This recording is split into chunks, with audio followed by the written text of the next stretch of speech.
dan merenungi makna dari karya-karya sastra yang sangat menyentuh. Ya, betul. Kembali lagi dengan saya Sandy Dan saya Ratna Hamidah.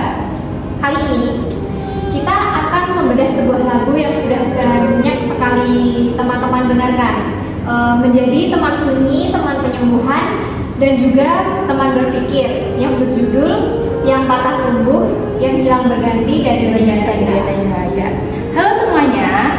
Jadi lagu ini tuh nggak cuma enak didengar di telinga ya, tapi juga sangat kuat sebagai puisi. Lirik-liriknya itu puitis dan juga penuh pengulangan yang menggugah dan syarat makna.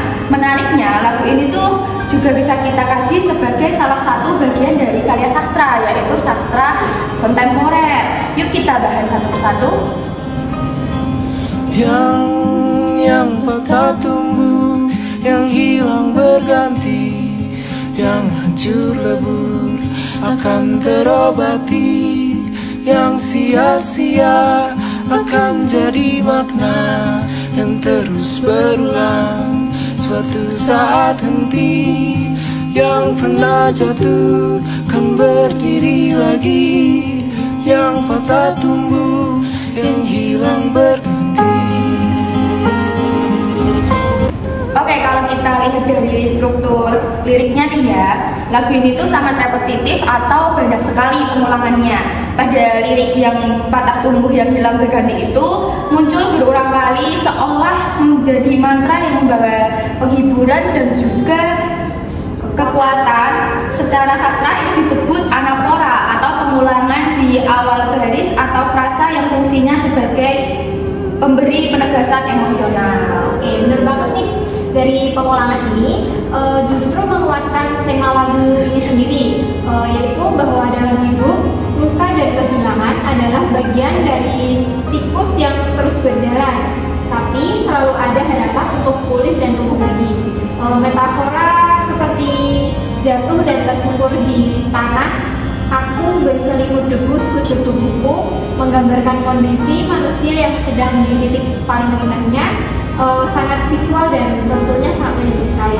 Ya, aku juga suka nih pada bagian lirik meranggas, merapuh, berganti dan luruh. Ini seperti menggambarkan proses alami dalam kehidupan manusia, layaknya seperti pohon yang menggugurkan daunnya, dan juga manusia itu pun mengalami masa jatuh sebelum tumbuh kembali. Nah, dari lagu ini sendiri kita dapat melihat dari makna filosofis dan eksistensialnya nih teman-teman. Ada dimensi filosofis yang sangat kuat di lagu ini, terutama dalam bait-bait seperti yang hancur lebur akan terobati, yang sia-sia akan jadi makna, yang terus berulang suatu saat henti. Ini seperti refleksi tentang eksistensi manusia, bahwa semua rasa sakit pada akhirnya akan berubah bentuk jadi makna baru. Ya, setuju nih sama pendapat dari Mbak Sandy. Dari filsafat eksistensial ini erat dengan konsep bahwa manusia itu bukan hanya mengalami tapi juga mengolah pengalaman. Hal-hal yang awalnya tampak sia-sia ini kalau direnungi dalam waktu bisa jadi pelajaran.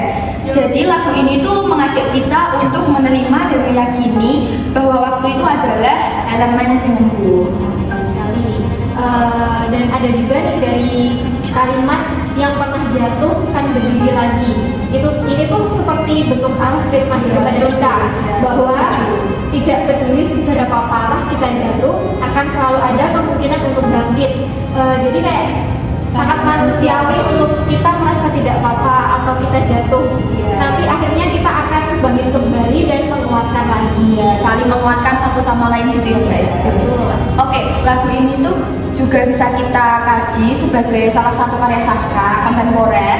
Lagu ini tuh banyak memiliki ciri khas sebagai sastra kontemporer itu sendiri, yaitu mulai dari penggunaan bahasa yang sederhana tetapi mendalam, tema universal seperti kehilangan dan harapan, serta bentuknya yang tidak terikat pakem puisi klasik, yaitu puisi zaman dahulu. Betul banget nih, dan karena bentuknya adalah lirik lagu, jadi ya lagu ini juga liriknya itu mengandung unsur musikalitas yang memperkuat pesan emosionalnya.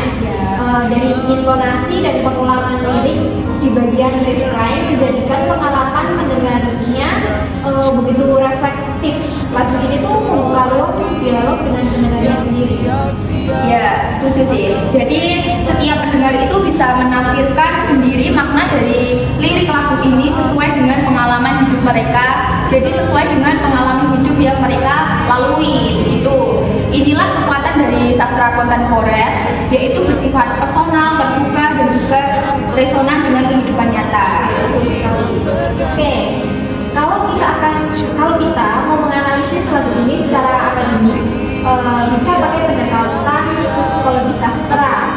Karena apa? Karena lirik-liriknya banyak menggambarkan kondisi psikologis manusia yang sedang rapuh tapi ingin bangkit kembali.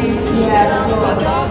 Selain dari pendekatan psikologis yang sudah disebutkan oleh Mbak Seni tadi, kita juga bisa mengkaji lagu ini tuh dengan pendekatan stilistika, yaitu dengan mengurai bagaimana unsur gaya bahasa seperti metafora, repetisi, diksi, dan irama yang membentuk lagu ini menjadi artistik ya. Kita juga bisa menggunakan pendekatan resepsi sastra ya teman-teman, untuk melihat bagaimana pendengar atau audiens menafsirkan lagu ini dari pengalaman masing-masing, karena setiap orang itu pasti punya hubungan emosional yang berbeda dengan lagu ini ya. Jadi ya kalau menurut saya pribadi, lagu ini tuh cocok didengarkan untuk saat kita itu merasa down, kayak merasa gagal, karena liriknya ini seperti menyadarkan bahwa hidup itu nggak statis dan kita harus terus bergerak walaupun pelan. Lagu ini seperti bilang nggak apa-apa kalau kamu jatuh, kamu bisa berdiri lagi. Tapi kalau buat aku ya, lagu ini tuh justru bikin kita berani menghadapi perasaan, nggak langsung memaksa senyum, tapi membiarkan kita diam dan merenungi luka kita. Baru setelah itu muncul kesadaran, yaitu aku bisa tumbuh. Walau patah, itu sangat menguatkan sih. Ya, setuju. Oke, jadi teman-teman, lagu yang patah tumbuh yang hilang berganti dari Banda Neira ini bukan hanya lagu yang indah, tapi juga sebuah salah satu karya sastra kontemporer yang mengajarkan kita tentang menerima dan memaknai kehilangan serta percaya pada proses waktu. Kalau kalian lagi dalam masa sulit, coba dengarkan lagu ini dengan hati yang terbuka, tapi biarkan lirik-liriknya menyatu dan mungkin menumbuhkan sesuatu dalam diri kalian. Dan kalau kalian sempat, tuliskan refleksi kalian setelah mendengarnya, karena bisa jadi dari refleksi itu menjadi salah satu awal dari pemulihan kalian semua.